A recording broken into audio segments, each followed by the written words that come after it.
Moo! Moo!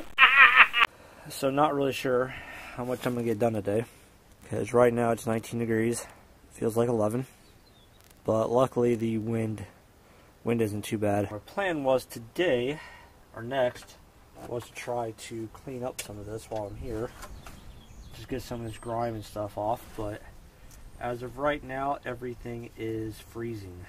So my hose froze overnight, my pump up sprayer with the greaser in it froze. That's where we're at right now. So I at least want to get the AC compressor back on. I don't like having an open AC system just because things fall down in holes, and that's not good. It's a pretty picky system, so I think I'm going to get the AC compressor back on, get the new line in, and then see how, what the temp's like. Maybe get the starter off. If it warms up enough and I'm doing alright, maybe I'll do the block plugs and stuff. We'll see.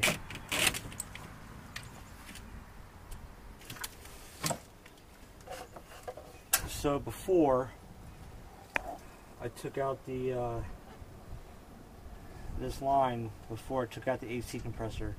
So before I put the AC compressor on next time, I'm going to see if I can't get that really hard bolt down the bottom in there first and bolt the AC compressor, and then put the compressor in. So I'm going to see how that does. That's easier. Hopefully it is. Alright, so we're back ready to put this guy in here. I already put the O-rings back in. Glued them up with some moly coat there. If I would have known they didn't come with new ones, I would have put new ones in, because I don't want to do this again. And while this is here, I'm going to go ahead and dab some electrical dielectric grease down in there, which this stuff looks like it's also frozen. Now when you put this in, you got to have this bolt in there. You can't slide it out because it hits the cross member there, which sucks. So they got a hole there, and if they just would have made it a little bit longer, you get that thing right out of there. And I would drop it. Okay. Oh, bitch. So after dropping it for the third time, looking at it here, this has a notch in it. The end of the hose does.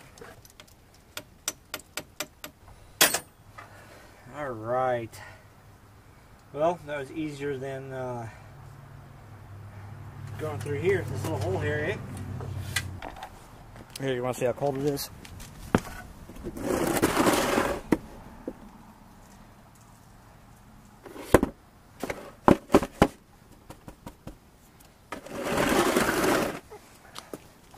That's how cold it is. Frozen. Man, nothing likes to move when it's cold.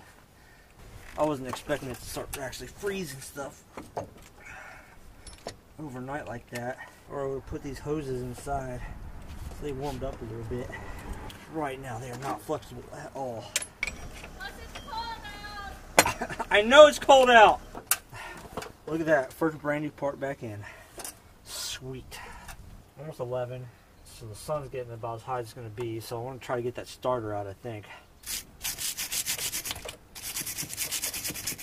So I'm not really filming these as how-to videos. If somehow you found this video down the line and you're like, oh my god, you're going too fast, I don't know what I'm doing. There's like 30.5 million how-to videos, especially on these 6.0s. This is just more along the lines of just filming stuff that I do. I used to post videos when I was riding around in my Grom quite a lot. And what ended up happening, I quit that, or kind of, not really gave up, but life got in the way. At that time I was living in an apartment, single, so I had a lot of time to figure out how to do videos and all that. Plus I'm using a laptop, and it doesn't really like these videos much.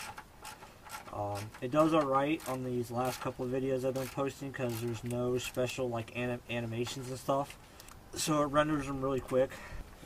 But on like my previous videos, I used to remove like the fisheye from this lens, which you see it a lot in the other video when it's down, when I got the camera down by my tires. You see how fisheye it is. I used to mess with the colors too, so it looks more true to what you're actually looking at. So if I don't do any of that, my laptop does okay at it. Anything more, it starts getting real jittery, and it takes forever to render it. Plus now I live in the middle of nowhere, and my upload speeds are in the single digits, and it takes 2 to 3 hours to upload a short video. So that is why I kind of just stopped. And then a little while ago, I ended up stumbling upon 2 channels that I now watch religiously. The first one is, that I found first, is called Outdoors with the Morgans. And I found him because I was looking at videos on a Kubota, or trying to find videos on a Kubota tractor that I bought from my dad last summer. It's a TG 1860. It's a little diesel, just lawnmower basically, nothing fancy. It's not like the awesome BX series or anything like that. And, well, this guy has a Kubota tractor. It's a bigger one, a real tractor. And he just posts videos, and he likes to chop firewood and all that stuff. And I like to chop firewood and all that stuff, so I just started watching him. And then people kept mentioning this other guy named Buckin' Billy Ray, and how he sharpens his chainsaws. So I looked him up, and then I ended up getting hooked on that one. And I watch him a lot. He's the one that came live or whatever last time I was working on this truck here. So he's a little different breed. He's a pretty positive dude, actually, which seems like on the internet nowadays that's really hard to find. So I don't know what it is nowadays, or everybody's got to be an internet tough guy. I don't know. So I'll put links to both of those people in this video once I figure out how to do that, and you guys can check them out if you want. And then I was thinking to myself, I'm like, well, people like watching these guys just do their normal daily stuff, so maybe I'll pick it back up. You never know. You know, both those guys, Buckin and Outdoors with the Morgans, they both like doing stuff outside. Buckin's he's an old faller, obviously by his name, and the other guy's got a lot of land. So eventually, that's my end goal, try to have some land. And around here in Wisconsin, I've come to find out they have these things called hobby farms, which are basically little mini farms. So I think that'd be cool to have a couple cows, a couple goats, you know, stuff like that. Plus it gives me an excuse to buy cool tractors and flatbed trucks and all that stuff. As far as my videos go, I'm going to keep doing this, I think, learning as I go. So what I was saying about about my videos and stuff, I really wouldn't mind building a PC just for videos and pictures and stuff, because I got a gaming laptop right now. It's an Asus gaming laptop, and it's just it's not doing the job, which kind of sucks because it's a $1,200 laptop, you know. So that might come down the pipeline here, but unfortunately not anytime soon. Kind of have some more pressing issues. Really wanted to add on to this garage, the portion that's behind me here, and use it as a shed to kind of get some of these sleds and mowers and stuff out of my garage, because this truck will fit in the garage if I get everything out of the way. It's just tall enough, which thank God, because this does all this truck has is a leveling kit, F350 blocks in the back, and some larger tires on it. So this is where I'm thinking about adding on here. Is this part of the garage here. This slab right here comes out 8 feet already. So I'm thinking if I come out 12 feet, another 4 feet out that way, I'll be far enough away from his property line. And that'll give me enough room to come out here and then bring it to the back there. So it'll give me like a 12 by 20 something extra, where I can put these, which these are all new to me. So these are the newest projects too. This is Jess's. This thing's been sitting for about 3 years in a field. So it was locked up. We got it to spin over and stuff, so I'm gonna pull it apart and see what she needs. It's a 600 triple Articat ZRT. So the carbs need some work, but it was free, so why not, you know? I mean, there's not much to a two-stroke, but that's a whole new ball game for me, man. I don't know anything about sleds. I'm slowly learning. I don't know anything about two-strokes, slowly learning, especially 3 of them. And then this thing we picked up for like 500 bucks. So So that one actually runs. It's not in bad condition. And this is why I want to add on, because I can get the Kubota out of here, my snow blower. I can get his little sled out of here. I'm hoping I can get the wagon, all my yard stuff. I'm hoping I can get out of here. So this garage was much bigger than the one I had in Florida, but I don't have a shed like I had in Florida, and I had attic space in Florida. And unfortunately, I can't use much of this because they're only 2x4s and there's not a whole lot of room in there. I really want to insulate this and heat it. So by the time I add insulation and stuff to the top of the rafters, there's going to be no room up there. So I'm pretty much just going to give up on that. Plus, I don't know the load rating or nothing on this. I mean, you can see they split right down the middle, and it's not very good. So I'm thinking I can take out that window, and I'll have a little doorway in here, and then a garage door out that way. Then I'll get them enough room to get some stuff out of here. So I'm slowly getting organized. It's a slow process, I'll tell you that much. So that's my plan. So that's kind of why everything's on the back burner right now. This is going to be my main focus. I was wanting to do it last year, but it just never got done. So I'm hoping this year. I got to make some calls next week, see about permits and how much it's going to cost to build this. Because the garage also needs a roof. So I think that'd be a good time to do it all at the same time, right? So I'm hoping that oil right there that you see, I'm hoping that was from that sensor that we replaced. Same with that. It's never been that bad, so I'm going to assume that's from it leaking down. So what happens is it leaks down, and it runs down the block, and it hits the lowest spot. So a lot of people mistake this for a rear main, and it's not. You know, as far as the house goes, I do understand it'd probably be best just to sell this place and find something I'm looking for. But the problem is, the housing market here in Wisconsin is it's brutal right now. It's been that way since I've been here. I've only been here about 2.5 years. But everything you find that you want, it's gone. Like even this place. Like this place was on the market for less than a week before I made my offer, and there was an offer before me too.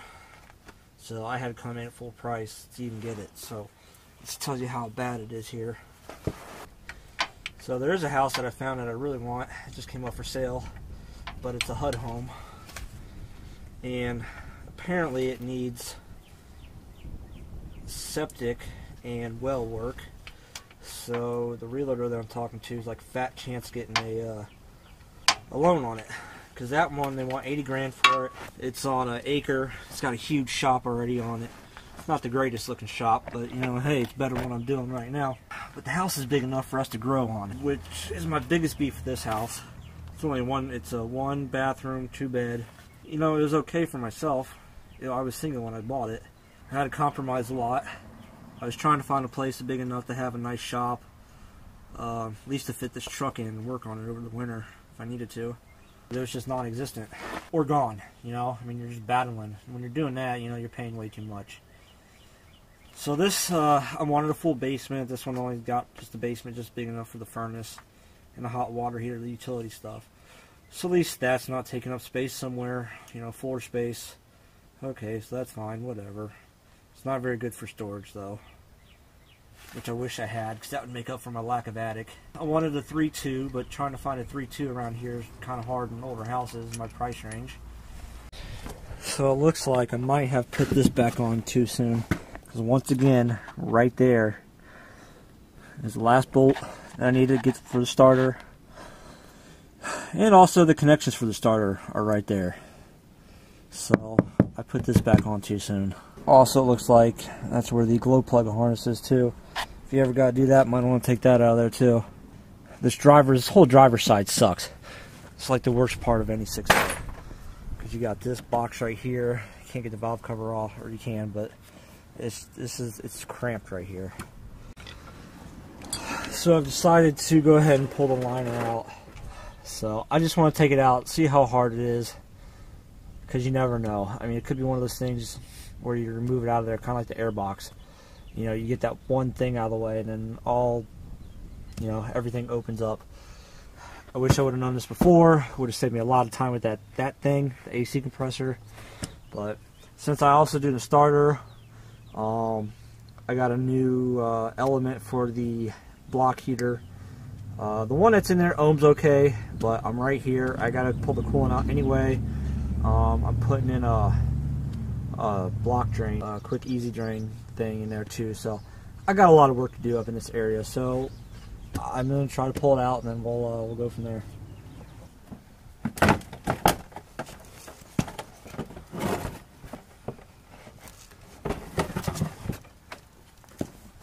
Look at all that room. Oh my.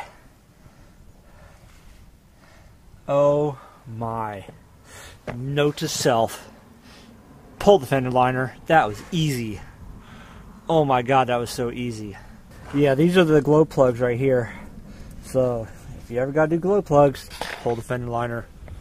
So all I had to do to get that out, there's a couple of little bolts that go up here, a couple of those nice big fender ones, 3 Christmas trees. Yep, see, there's that bolt right there we were trying to get to. Oh my god. And then the battery tray came out too, but that was only a couple bolts. 2 right here and 2 on the fender. And then I'm going to pull that off so it doesn't fall, the vacuum reservoir. Wow. See, learn something new every day. Man, that would have helped so much with those up pipes. I did those last spring too. So what I'm trying to do, there's a bolt. I don't know if you can see this. It's the end of the screwdriver right there. So that's the one I'm trying to get out. The new starter that I have, I'm putting a new starter in here too while I'm here. 6.4 starter, bolts right in. More crank and power.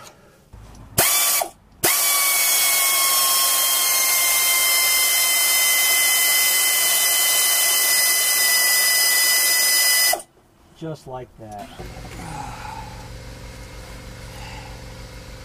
Alright, now we got that thing out of there. Unplug the block heater. So right there's the block heater. They come stock in all the 6.0. The cable though did not, so you might have to add that. It's pretty easy to do. I did it without taking the starter and all that stuff out a long time ago. So what I'm gonna attempt is I have a 32mm socket here.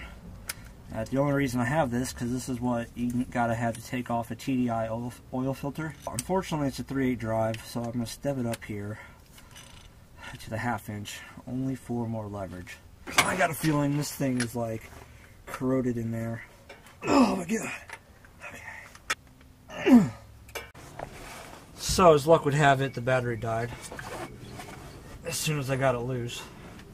But this guy right here actually got it loose. I'm really surprised. As we've seen before, that thing is not very powerful.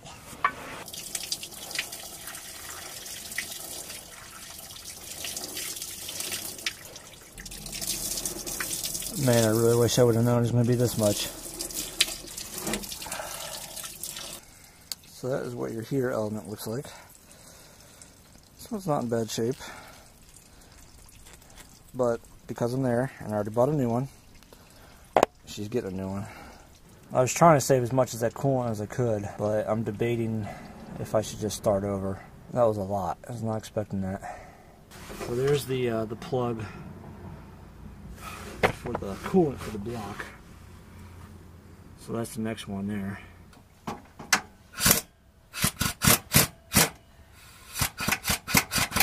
Well, that was easy.